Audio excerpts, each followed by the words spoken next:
اور اتنی شان نبی علیہ الصلوۃ والسلام نے فرمایا وَمَجْتَمَعَ قَوْمٌ فِي بَيْتٍ مِّن بُيُوتِ اللَّهِ، اللہ کے گھروں میں سے جس گھر میں بھی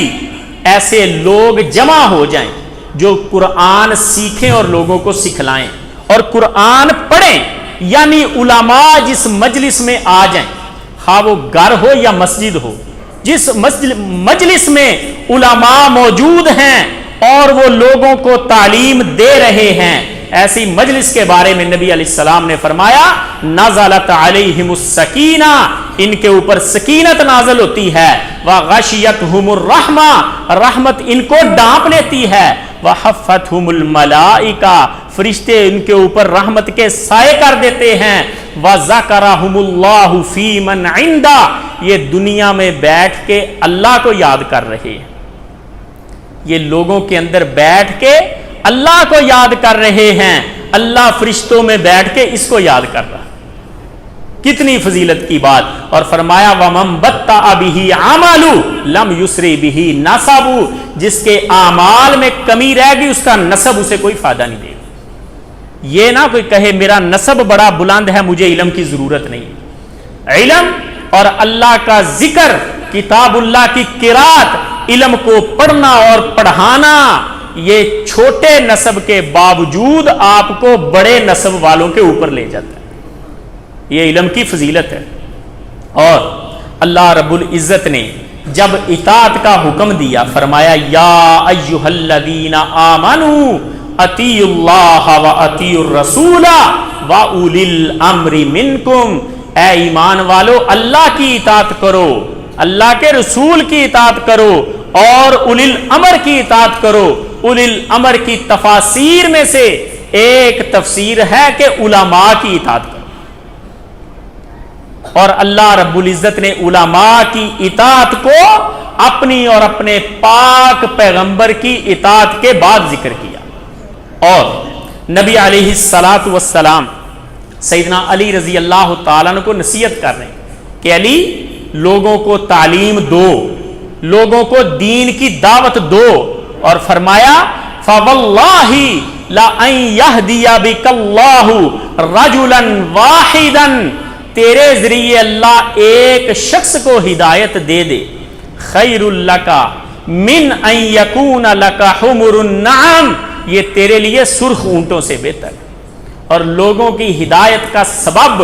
آپ تب ہی بن سکتے ہیں جب خود ہدایت پہ ہوں گے اور جب پاس آپ کے برہان اور دلائل موجود ہوں گے، اور جب علم کی روشنی میں لوگوں کو خیر کی طرف بلائیں گے۔ اور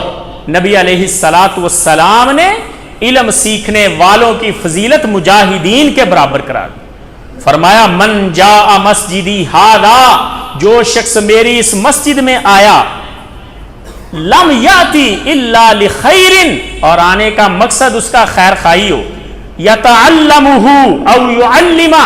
سیکھنا سکھلانا مقصد ہو، علم لینے کے لیے میری مسجد میں آیا، فَهُوَ بِمَنْزِلَةِ الْمُجَاهِدِ فِي سَبِيلِ اللَّهِ، یہ شخص ایسے ہے جیسے اللہ کی راہ میں جہاد کر رہا، یعنی علم سیکھنے والے کو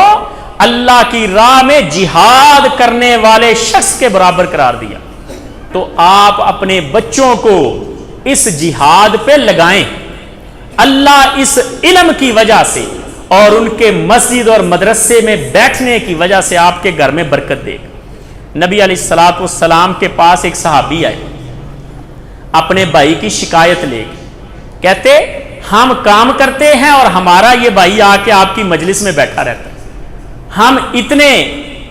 استطاعت کے مالک نہیں ہیں کہ اسے فری ہینڈ کر دے دیں کہ آپ جاؤ اور جا کے دین سیکھو، ہم کام کر لیں گے، ہمیں تو کما کے کھانا پڑتا، اس لیے اس کو کہیں کہ ہمارے ساتھ کام کروایا کرے۔ نبی علیہ السلام نے فرمایا جا کے محنت کرو، کام کرو، اسے بیٹھا رہنے دو، شاید اس کے یہاں بیٹھنے کی وجہ سے اللہ تمہیں رزق دے رہا۔ بچہ آپ کے مدرسے میں ہوگا اور آپ کے گھر میں اس کی وجہ سے خیر و برکت کا نزول ہو رہا ہوگا، اور کتنی ہی آزمائشیں اور تکلیفیں اس بچے کی وجہ سے، اس بیٹی کی وجہ سے ٹل رہی ہوں۔ یہ بات پکی اپنے ذہن کے اندر بٹھا لیں کہ یہ راستہ ایسا بابرکت راستہ ہے جس پہ چلنا ہی منزل ہے، منزل تک پہنچنا ضروری نہیں۔ فرمایا من سلک طریقا یلتمس فیہ علما سہل اللہ لہ بہ طریقا الی الجنہ، جو بندہ علم دین کے حصول کے راستے پہ نکل پڑتا ہے، اللہ اس کے نکلنے کی وجہ سے اس کے لیے جنت کے راستے آسان کر دیں۔ اور نبی علیہ الصلوۃ والسلام نے فرمایا اس طالب علم کے لیے اللہ کی مخلوقات دعائیں کر رہی ہوتی، اللہ کے فرشتے اس کے پاؤں کے نیچے پر بچھا رہے ہوتے ہیں اور اللہ کی مخلوقات دعائیں کر رہی ہوتی ہیں، حتی الحیتان فی جوف الماء، یہاں تک کہ پانی کے اندر موجود مچھلیاں بھی اس کے لیے دعا کر رہی ہوتی۔ تو وہ دعائیں آپ کے گھر کو کیوں نہ لگیں گی؟ یقیناً لگیں گی جب آپ کا بچہ دین سیکھنے کے لیے نکلے گا۔ اپنے بچوں کو مدرسوں کے اندر داخل کروائیں، حفظ کے اندر یا درس انظامی کے اندر، اور اپنی بیٹیوں کو قرآن اور حدیث کی تعلیمات دیں، کیونکہ یہ ایسی عظیم نعمت ہے جس کے اندر اللہ نے حسد کی بھی اجازت دی ہے، رشک کی بھی اجازت دی۔ اور نبی علیہ الصلوۃ والسلام نے فرمایا لا حسد الا فی اثنتین، دو چیزوں میں رشک کی اجازت ہے، دو چیزوں میں رشک قابل تعظیم قابل تعریف ہے۔ رجل آتاہ اللہ مالا فسلط علی ہلکتہ فی الحق، ایک بندے کو اللہ نے مال دیا ہو، وہ حق کے اندر خرچ کرے، خیر خواہی کے اندر لگائے، اور اس خیر خواہی کے کاموں میں سے دینی مدرسے اور مسجدیں بالاولیٰ شامل ہیں۔ یہ بھی ایک نعمت ہے کہ اللہ کسی کو مال خرچ کرنے کی توفیق دے دے۔ اور دوسرا وَرَجُلٌ آتَاهُ اللَّهُ الْحِكْمَةَ فَهُوَ يَقْضِي بِهَا، اللہ نے کسی شخص کو علم دیا ہو، وہ علم کے مطابق فیصلے کرے اور لوگوں کو علم سکھلائے۔ یعنی یہ دو ایسی عظیم نعمتیں ہیں جن کے اندر رشک کرنے کی بھی اجازت ہے۔ تو اللہ کے بندو بڑھ چڑھ کے علم کے حصول کی کوشش کریں، خود بھی اور اپنے بچوں کو، اپنی نسلوں کو اس سائیڈ پہ لگائیں، کیونکہ یہ ایسا عظیم کام ہے جس کا اجر و ثواب مرنے کے بعد بھی جاری رہتا ہے۔ سیدنا ابو ہریرہ رضی اللہ تعالیٰ عنہ بیان کرتے ہیں کہ نبی کریم صلی اللہ علیہ وسلم نے فرمایا اذا مات الانسان انقطع عنہ عملہ الا من ثلاثہ، جب کوئی بندہ فوت ہوتا ہے تو اعمال کا سلسلہ منقطع ہو جاتا ہے سوائے تین سلسلوں کے۔ پہلا من صدقۃ جاریہ، صدقہ جاریہ، کوئی ایسا کام کر گیا جس سے لوگ فائدہ لیتے رہے، مسجد کے اندر پنکھا لگوا دیا، کوئی نلکا لگوا دیا، لوگ پانی پیتے رہے، لوگ اس سے مستفید ہوتے رہے۔ او علم ينتفع به، یا ایسا علم جس کے ذریعے لوگ فائدہ اٹھاتے رہے۔ او ولد صالح يدعو له، یا ایسی اولاد جو بعد میں دعا کرتی ہے، یعنی خود سیکھیں آگے سکھلائیں، وہ بھی صدقہ جاریہ، بچوں کو دین کی لائن پہ لگا دیں، وہ آپ کے لیے دعا کریں، وہ بھی صدقہ جاریہ۔ آپ کے مرنے کے بعد بھی یہ سلسلے جاری رہنے والے ہیں، اس لیے دنیا کی رغبت چھوڑ دیں اور اصل جو